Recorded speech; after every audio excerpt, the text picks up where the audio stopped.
All right, well, good morning, everyone. Thomas Montgomery here. We get together most weekday mornings at this time, 8 o'clock Central, to talk strategies, tips, techniques, share success stories. I think what is true is what brings us all together is our desire to help improve financial literacy and increase access to capital for small businesses. So we have two stakeholders, if you will. We have clients that are participants in the grant subsidized program, whereby we're helping them create a fundable business. And then also we have distribution partners. We call that the Opportunity Fund. It's also sometimes referenced as our branch offices. And our distribution partners are just instrumental in taking the message out to the marketplace. So regardless of which hat you may wear, and you may wear multiple hats or be in multiple roles, welcome. Today, our topic is accountability. And in short, we want you to hold us accountable. We want to make sure that we're doing what we promise to do. And so we're going to talk about that a little bit and talk about what to do if there is a shortfall or an issue, how we should communicate, and so forth. So when it comes to accountability, there aren't excuses. There are promises that have been made. And so as Larry likes to mention, and Larry's got more of a legal background than some of us, Larry Johnson, one of our branches, he always likes to talk about torts versus contracts. So who knows the difference in the legal world, Larry's world? What's the difference between a tort and a contract? Who could offer a brief explanation in the Q&A? It's like a chat box, a Zoom. Well, I'm being told I'm not sharing the screen, so thank you for that, Jeanette. Now I think we fixed it. So Jeanette, do you see the screen now? Is it shared? Jeanette, do you see the screen now? Is it shared? Anyone see the screen now? Is it shared? Okay, great. Thank you, Marilyn. Okay, so going back, topics accountability. Accountability, there aren't any excuses. What has been promised needs to be done. We're off to Larry's comment about the difference between torts and contracts. So in the legal world, Larry's world, torts are general obligations that you have that are not contractual. So let's say that you and I pull up to a four-way stop sign. If I don't follow the rules and I run the stop sign and run into you, I am obligated because I infringed on your rights. I caused probably economic hardship to you, not because we had some written contract that Tom will stop at the stop sign, but that falls into torts. But what you and I do is not quite so generic and abstract. You and I work in the world of contracts, contractual law. So that's why we're really big on the branches having clients under contract, because contracts clearly explain what both parties have promised to do. So there are actually three different parties involved. There is the client. So as a branch office, you enroll clients in the startup program shown here on the screen. You use the agreement template, hopefully, that we've provided you, which is legally compliant and enforceable, whereby the client signs up, they pay you, and then comes in us. We're your back office. We're the implementation team. We do all the work. So there's three different parties involved. So there's actually two contracts involved, right? The client has a contract with you, and then you have a contract with us. So everyone needs to be doing what they promised to do. But the good news is, unlike the issue of who stopped first at the red light, who should have yielded to the other, the whole tort issue, T-O-R-T, you and I operate under contracts. So there shouldn't be excuses. Everyone needs to do what they said that they would do. And then, of course, if not, it needs to be corrected. And if it's not corrected, then there's consequences because it's a contractual breach. But in most cases, communication solves everything. And that's one of the key points we're getting to today. Part of our service model for each of you as branches is to schedule weekly calls. We ask you schedule a weekly call. Now, if we need to address something on the fly, that's fine, but we should have weekly calls. So that's where we're going through. Are all of the clients that you've submitted in, are they being serviced correctly? Are we doing what we promised to do? Because you need to hold us accountable. We need to do what we promised to do. There's no excuses. Now, are we perfect? No. And I'll give you a recent example. It was yesterday, I think. We had a client that was referred in by one of our branches, and we didn't process the client quickly. Frankly, the client slipped through the crack. So we apologized to the client. We notified the branch that it was our fault. We clarified with the client that it was our fault, not the branches, and everything's fine. So we corrected it, right? So we're all people. We're not robots. And I guess robots could make mistakes too, but we're people. So it's not going to be the end of the world if someone slips up. But what we need to do is to identify it, to communicate, and correct it. And we want you to hold us accountable. So again, what's the point so far? You need to hold us accountable to do what we promised to do. But the good news is it's in writing because you have a written agreement with the client that states what's going to be provided. And as long as you're using the template that we've provided you, then we're on the same page. In the world of the branch model, also known as the Opportunity Fund, there's three things that you in your organization do. And I say you, I don't mean you individually. You could delegate. Take Holly, for example. She's one of our top branches. She and I were talking this morning. Holly's an extraordinary leader. She's a coach by background. She's an extraordinary leader. But she, frankly, like a lot of us, are not experts in everything. So what she and I were talking about this morning is while each branch has three primary duties, it's okay that you may need to delegate some activities. No one's an expert in everything. I mean, you could run an auto mechanic shop and you might not be the expert on the electronics or on the interior repair. It's just human nature. People aren't experts in everything. So is it certainly possible, is it plausible that the average branch CEO can be competent in these three areas? Yes, I do believe that. However, if you find yourself not proficient in all three, it's okay. It's okay. We need to correct it. We need to outsource or delegate or fix it. And we can help you fix it. Because can you outsource the lead generation? Absolutely.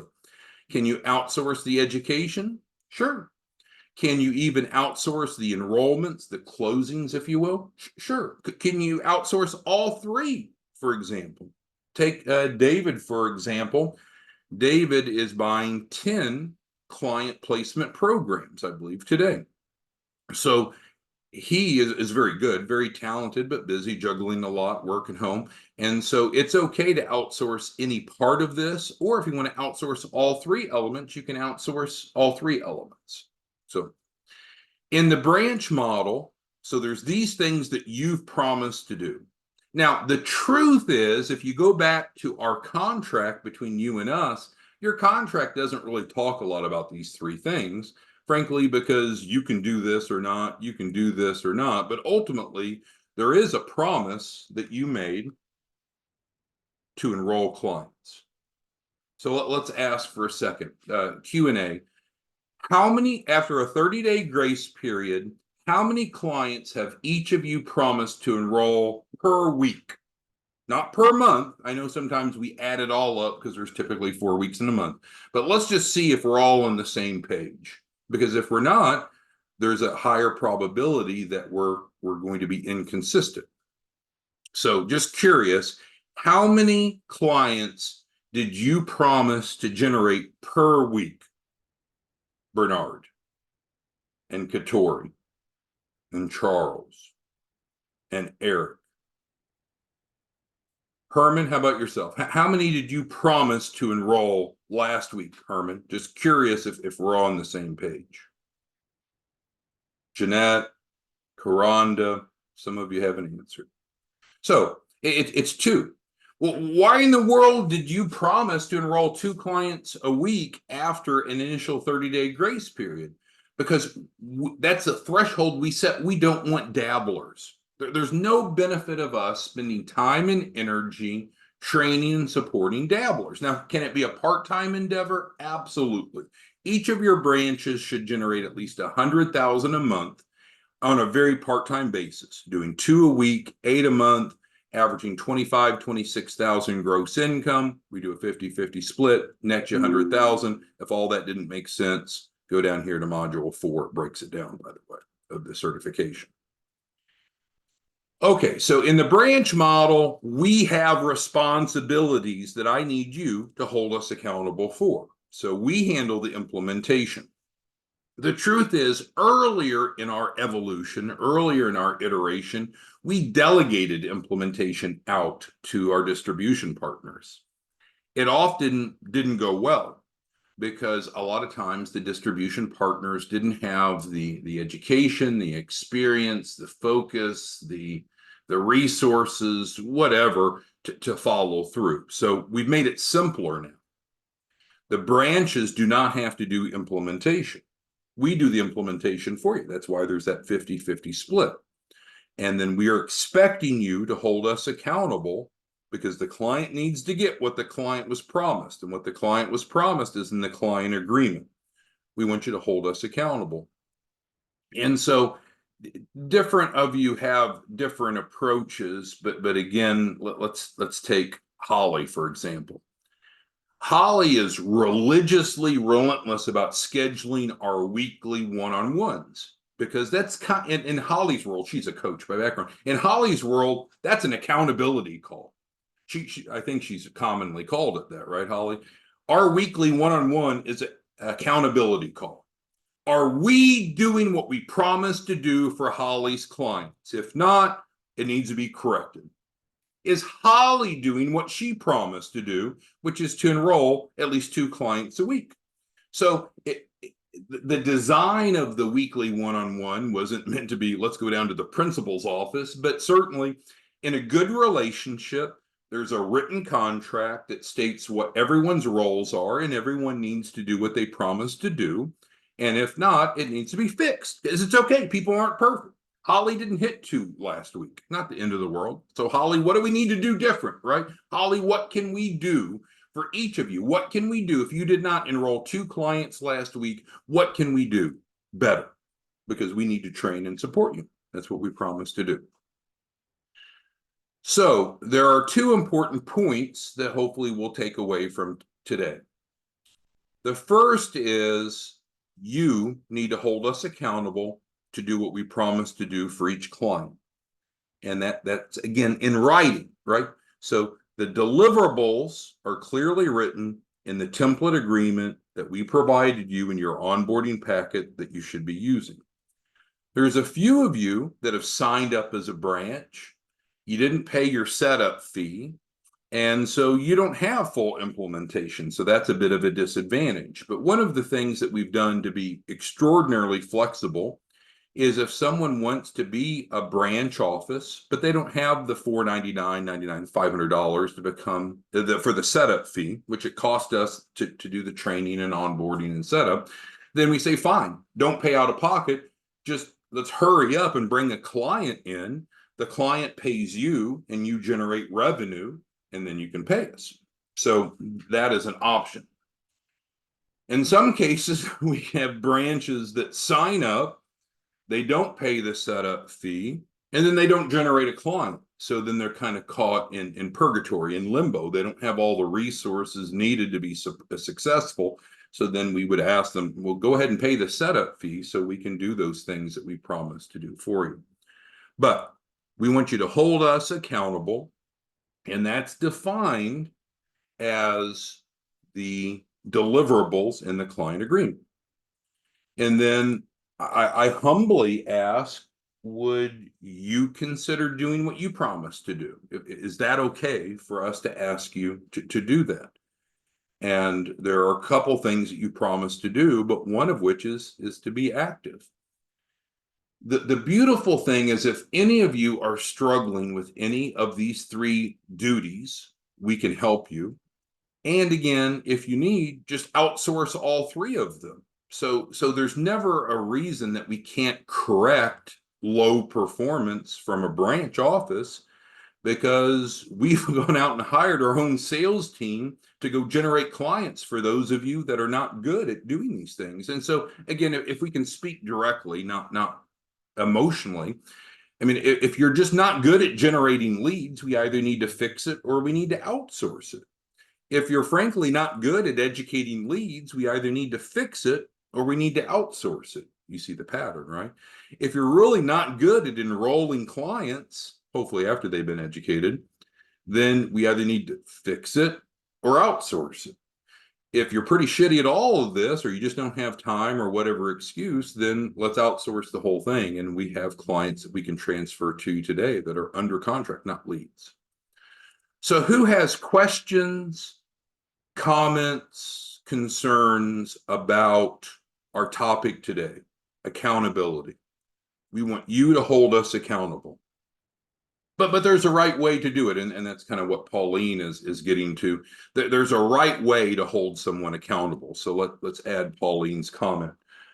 The right way to hold accountable. So thank you, Pauline, for bringing it up. Yeah. So first, you notify the other partner. Hey, you're not implementing the client properly, or hey, you've never onboarded the client. You know, whatever the issues, we need to notify the other party, or us coming to you and say, hey, Kendrick, you've not paid your setup fee, right? So whatever it is, we need to start with communication, productive communication. Hey, by the way, I've got a concern about this. Can we talk about it? Then it needs to be corrected. Yeah. So thank you, Pauline, for bringing that out. So the communication is key.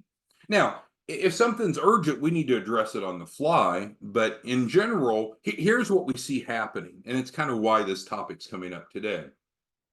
We have a lot of successful distribution partners, which is awesome. We have some that aren't, and it's interesting. Those distribution partners that are not productive seem to be consuming the most resources, the most time and energy. And so we've got to bring balance, right? Because we're accountable to the branches that are doing what they promised to do. And if all of a sudden our schedule becomes so filled with dealing with people that are not producing, that doesn't make sense. That's not a good economic model. So for those of you that just simply aren't enrolling 2 leads a week, you got to make a decision, right? Either outsource one or more of these elements to fix it. Of course, work with us and we'll do everything we can. Outsource the whole amount as the client placement program, or obviously there's consequences if you breach. I think we live in a strange society where a lot of people don't feel accountable to do what they promise to do. But that's different with you and I, with us, right? We are definitely wanting you to hold us accountable to do what we promise to do. And we would ask you, if it's okay, would you do what you promised to do? So let me just ask a few of you if that's acceptable. So Eric Boone, thank you for being on. Eric, may I ask you, is it okay if we ask you to be accountable as a branch office? Eric, could you type yes or no into the chat, the Q&A of Zoom? Is it okay if we go ahead and ask you to do what you promised to do? Herman, the same. Do I have your permission that we can ask you to do what you promised to do? Kendrick, is it okay if we ask you to do what you promised to do? Because we definitely want you to hold us accountable. There's no question about that. So here's an interesting point by one of you, and I won't bring up the name, comes down to excuses.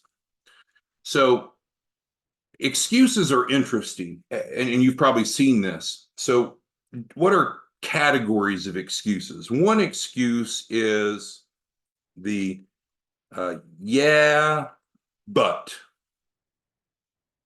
So that's when someone made a promise, they're not doing it, and there's always an excuse. But we've already said we can't really have excuses.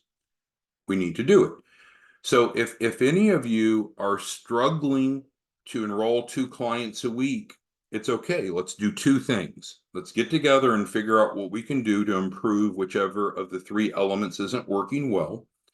And then secondly, use the client placement program. But we need, if you want to have a branch, if you want to be involved, if you don't want to be responsible to pay the license fee that you promised to pay, there's 2 options, right? Either do what you promised to do or buy the client placement programs to fill the gap. And then another common example is the no. It's kind of the denial. And this one is more of I'm not really accountable for what I promised because. So again, what's the goal of today's conversation? We're giving you permission, not that you needed it, but we're giving you permission to hold us accountable. For every client, especially the clients that enroll in the Startup Business Funding Package, there's a set of deliverables, isn't there? There's a clear set of deliverables. And in fact, it's highlighted on the website, it's highlighted in the training video, and of course, it's also in the client agreement template. We need to be doing what we promised to do, and you need to hold us accountable. And essentially, at its simplest element, it's providing these deliverables. But I'm asking you permission. May we hold you accountable to do what you promised to do? Is that okay? Is that okay? All right. So communication is a question or a topic that Timothy's bringing up. So that's right. So from a client perspective, I guess we'll insert a new section here somewhere. So we'll go to the topic of client servicing. So what are some important bullets? We handle client implementation for you. So we do a 50-50 split, you generate the clients, and we are responsible for implementing. A key part of client servicing is having weekly scheduled calls with each client. Every client's assigned an advisor. There's currently 7 of us, myself and 6 others, that advise clients. Once the client is referred in, once we have provided the client their address and we filed with the Secretary of State and they have their EIN, then we start having weekly one-on-ones. Typically, we don't have a one-on-one with the client until these 3 steps are done because they're very easy to understand. They're communicated in writing. Now, if the client wants or needs communication before that, that's okay. But just so you know, when you enroll a client today, do they immediately get a call from us? No, they get an onboarding email that provides their address. So we're already checking these boxes of deliverables. We copy you. All right. So, but then going forward, they have an advisor, myself or one of the other 6, and there should be weekly scheduled calls. Now, if an issue that's urgent comes up, does it have to wait for a week? No, but in general, we have weekly scheduled calls. Okay. Kendrick brings up a good point, and so we'll kind of end on it, but it's relevant. So we promise for each client that enrolls in the Startup Business Funding Package through your branch, a certain scope of of services. And if at any point it doesn't seem that we're doing what we promised to do, let us know. Let's talk about it, and then we'll do the best to correct it. It may be that there's just a communication issue, or maybe there's something going on. I don't know. We'll have to figure it out on a case-by-case basis. But yes, hold us accountable. The point that Kendrick's bringing up is a little bit different, is about time. So we will close on this. So let's go back up to this. What does it take to get business funding? Who can answer the question? Because what it's not a calendar. It's not a calendar. It is becoming fundable, right? So the answer is having a fundable business. And we help do that with our scope of services. A common mistake, which I feel like Kendrick is referencing, is, well, I've been with you 7 days or 12 days or 15 days. Why am I not funded yet? Well, let's look at that. But if your business is fundable, then yeah, we should be going to funding. But a calendar doesn't magically dictate when a business is fundable. It's when they have met these elements. Remember, we have this training. We can get it started. We'll make it larger.